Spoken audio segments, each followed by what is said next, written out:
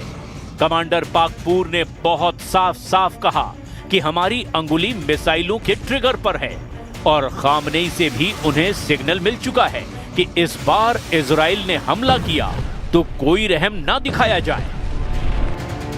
Israel की नई tension ये है कि ईरान का दावा है कि उसने अभी तक अपनी सबसे खतरनाक मिसाइलों को इस्तेमाल ही नहीं किया है।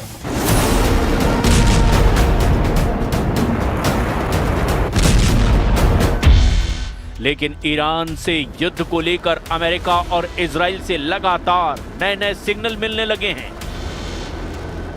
इजराइल पर हुए हमलों में जिन मिसाइलों ने तबाही मचाई है उनकी लिस्ट भी देख लीजिए, क्योंकि यही अब तक नेतन्याहू के लिए सबसे बड़ी परेशानी बनी हुई है। इनमें सबसे खतरनाक फतह 1 और खैबर शिकर मिसाइल शामिल है। इसमें कद्र और इमाद मिसाइल भी शामिल हैं। फतह हाइपरसोनिक मिसाइल की रेंज 1400 किलोमीटर है। खैबर शिकन मिसाइल की रेंज 1450 किलोमीटर है। कतर मिसाइल की रेंज 2000 किलोमीटर तक है और इमाद मिसाइल की रेंज 1700 किलोमीटर है। मिसाइलों को लेकर ईरान की तरफ से ऐसी वार्निंग इसीलिए आ रही है क्योंकि नेतन्याहू और ट्रंप का रुख ईरान को लेकर काफी सख्त देखा जा रहा है। If you look at the Middle East, I would say prior to us hitting Iran so hard, we could have never made that deal because you would have had a dark cloud over the Middle East when we took out their nuclear capability, which was one of the great military maneuvers of all time. It was flawless. You saw that. Trump और Netanyahu दोनों जानते हैं कि Israel पर Iran की जितनी missile गिरी, ऐसे हर धमाके ने इजराइल के मिसाइल डिफेंस सिस्टम का पुर्जा ढीला कर दिया। तेल अवीव से लेकर हाइफा और अशदोद से लेकर बेन गुरियन हवाई अड्डे तक हर मिसाइल हमले ने नेतन्याहू को ईरान पर नया प्लान बनाने पर मजबूर कर दिया। यही वजह है कि नेतन्याहू ने ईरान को घेरने के लिए अब नई तिकड़म लगाई है। नेतन्याहू ने कहा है कि ईरान के मिसाइल कार्यक्रम पर रोक लगनी चाहिए और उसे 480 किलोमीटर से ज्यादा रेंज की मिसाइल नहीं बनाने दिया जाए। मतलब साफ है कि नेतन्याहू ईरान की उन मिसाइलों से घबरा गए हैं जो 1500 किलोमीटर या उससे ज्यादा रेंज रखती हैं, क्योंकि ईरान और इजराइल की दूरी भी 1500 से 1800 किलोमीटर की रेंज में है। और यही वजह है कि नेतन्याहू चाहते हैं कि ईरान के पास 480 किलोमीटर की रेंज वाली मिसाइल हो ताकि वो इजराइल तक ना पहुंच पाए। 13 जून को ईरान पर हमला हुआ था और उसके बाद 12 दिन तक दोनों तरफ से एक दूसरे पर हमले किए गए। हमले रात दिन हो रहे थे। एक तरफ से फाइटर जेट तो दूसरी तरफ से बैलिस्टिक मिसाइल दागी जा रही थी।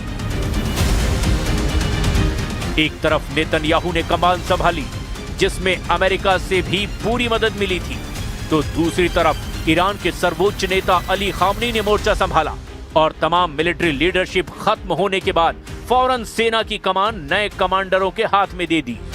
और फिर 12 दिनों तक ईरान ने बता दिया कि इजराइल की शुरुआती स्ट्राइक के बाद उसकी मिसाइल पावर बरकरार है।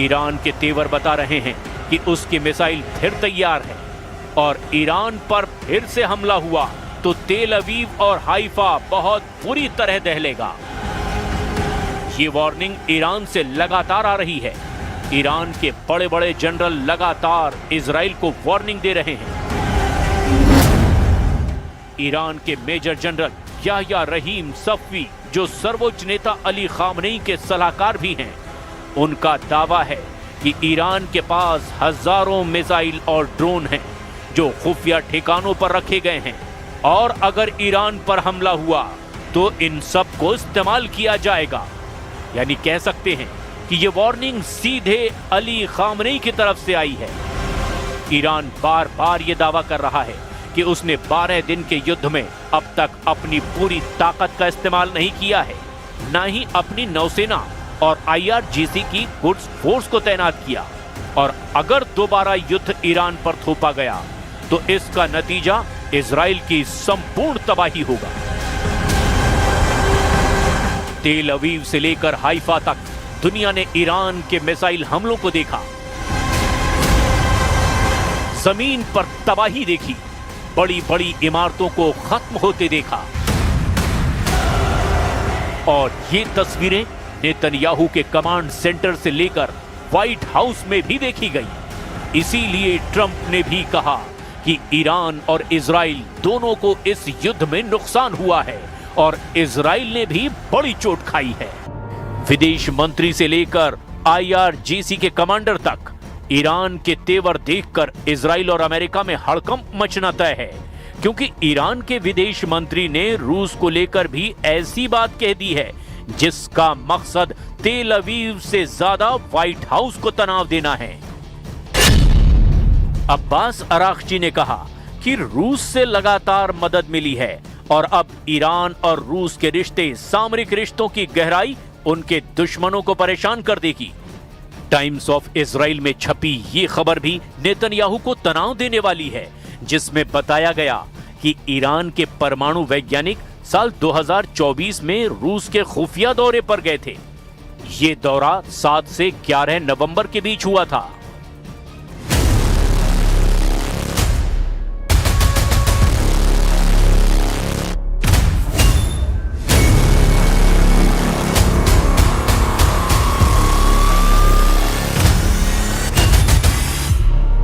ईरान लगातार बोल रहा है कि परमाणु कार्यक्रम को लेकर पिछले 1 साल में जो भी बातचीत हुई है उसमें पश्चिमी देशों ने ईरान को लगातार धोखा दिया है।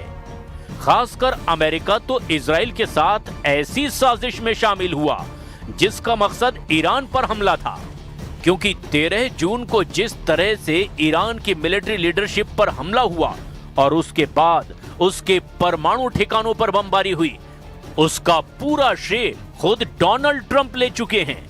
इसीलिए अमेरिका के साथ किसी भी तरह की डील अब बहुत मुश्किल हो चुकी है। अरागची ने कहा है, हमने कई बार कोशिश की, लेकिन बदकिस्मती से ईरान का अनुभव अच्छा नहीं रहा।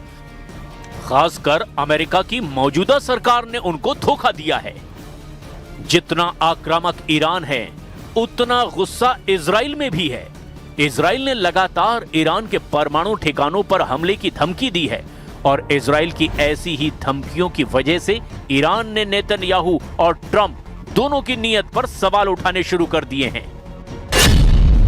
ईरान ने कहा कि ना परमाणु कार्यक्रम रुकेगा, ईरान ने कहा कि ना ही मिसाइल उत्पादन रुकेगा और ना ही दबाव में आकर अमेरिका से कोई समझौता किया जाएगा।